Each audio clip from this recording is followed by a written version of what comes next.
विद्यार्थी मित्रांनो, सर्वांचे स्मार्ट स्टडी विथ निशाने सर या यूट्यूब चॅनलमध्ये मनपूर्वक स्वागत। मागील तासिकेला आपण काळकाम ही संकल्पना समजून घेतलेली आहे। काळकाम ही संकल्पना समजून घेत असताना त्या ठिकाणी व्यस्त प्रमाण म्हणजे काय, समप्रमाण म्हणजे काय, लसावीद्वारे एकूण काम हे कशा पद्धतीने मिळवले जाते, MDSW म्हणजे काय, हे सर्व घटक आपण या सर्व संकल्पना या ठिकाणी समजून घेतलेल्या आहेत।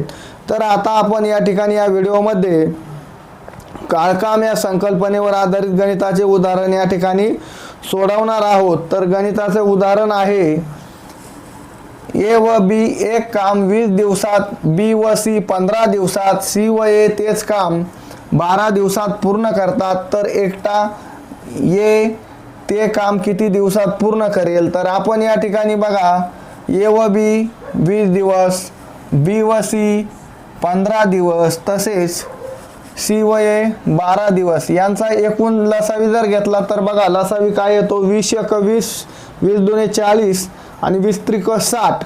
तर 60 ला 15 ने भाग जातो आणि देखील भाग जातो, म्हणून त्यांचा लसावी येईल 60। 60 हा या ठिकाणी आला लसावी।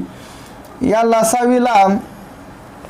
लसावीवरून एकूण काम आपण मिळवलेलं आहे ते आहे 60 आणि या ठिकाणी ए व बी 20 दिवसात काम पूर्ण करतात। मग एका दिवसात किती काम पूर्ण करतात किंवा एका दिवसात किती पेढे खातात हे आपण या ठिकाणी काढू शकतो। बघा, ए व बी, ए बी यांचे 20 दिवस लागतात, यांना 60 काम करण्यासाठी त्यांना एका दिवसात 3 काम करतील। ते एका दिवसात ए बी हे 3 काम करतील, 20 × 3 = 60।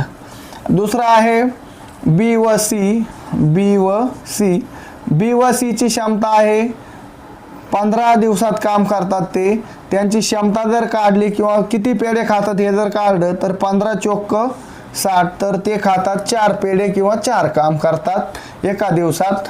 या ठिकाणी पुढचं सी ए आहे 12 दिवसात पूर्ण करतात। सी आणि ए यांची जर या ठिकाणी क्षमता काढली 12 दिवसात तर 12 × 5 = 60, तर ते एका दिवसात 5 काम करतात किंवा एका दिवसात 5 पेढे ते खातात। तर या ठिकाणी बघा आता काय होतंय ते, तर या ठिकाणी सर्वांचं एकूण काम घ्यायचं, एका दिवसाचं एकूण काम किंवा एकूण क्षमतेची बेरीज करायची, एकूण किती पेढे खातात सर्व मिळून त्यांची बेरीज करायची। 5 × 4 = 9, 9 × 3 = 12, 9 × 3 = 12, तर सर्व मिळून या ठिकाणी 12 पेढे खातात। मग या ठिकाणी बघा आता ए बी अधिक बी सी अधिक सी ए बरोबर 12।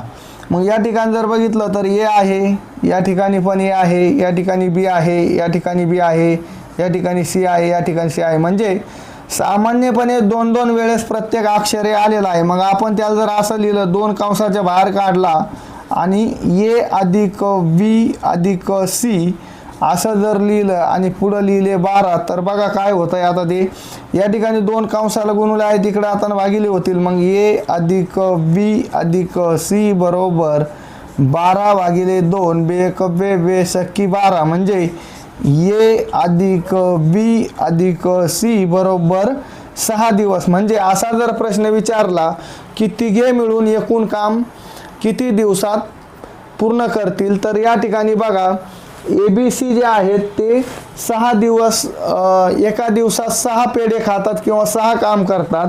मग एकूण काम आहे 60, मग 60 ला जर आपण या 6 ने भाग दिला, 6 × 1 = 6, 6 × 10 = 60, तर ए बी सी यांना एकूण काम करण्यासाठी या ठिकाणी 10 दिवस लागतील। परंतु आपल्याला त्यांनी या ठिकाणी एचं विचारलेलं आहे, मग एला किती दिवस लागतील ते काढू। बघा या ठिकाणी ए अधिक बी अधिक सी बरोबर या ठिकाणी आहे 6। मग या ठिकाणी ए नसलेला पर्याय हा आपल्याला या ठिकाणी घ्यायचा आहे, तो आहे बी आणि सी, बी सी। मग बी सीचा जर विचार केला तर बी सी 15 दिवसात बी सी हा काम करतो आणि एका दिवसात किती काम करतो ते जर बघितलं तर 4 काम करतो। मग ए अधिक बी सीची जी व्हॅल्यू आहे ती या ठिकाणी टाका 4 बरोबर 6. मग ए बरोबर या ठिकाणी 4 अधिक आहे तिकडे जाताना वजा होतील तर 6 वजा 4. मग ए बरोबर 6 मधून 4 गेला 2. तर एचं एका दिवसाचं काम किंवा एका दिवसाची क्षमता जी आहे ती 2ची आहे. 2 पेढे तो एका दिवसात खाऊ शकतो. तर या ठिकाणी एकूण काम जे आहे ते बघा, आता एकूण काम आहे 60. मग 60ला जर या एच्या क्षमतेने किंवा पेढे खाण्याच्या क्षमतेने जर भागलं तर उत्तर बघा काय तर बे क बे आणि बे त्रिक 60. तर ए हा 30 दिवसात, ए हा 30 दिवसात म्हणजे एला या ठिकाणी 30 दिवस एला 30 दिवस काम पूर्ण करण्यासाठी लागतील. एला 30 दिवस काम पूर्ण करण्यासाठी लागतील. व्हिडिओ आवडला तर लाईक करा, शेअर करा, कमेंट करा, ऑल नोटिफिकेशन करा. जय जवान जय किसान.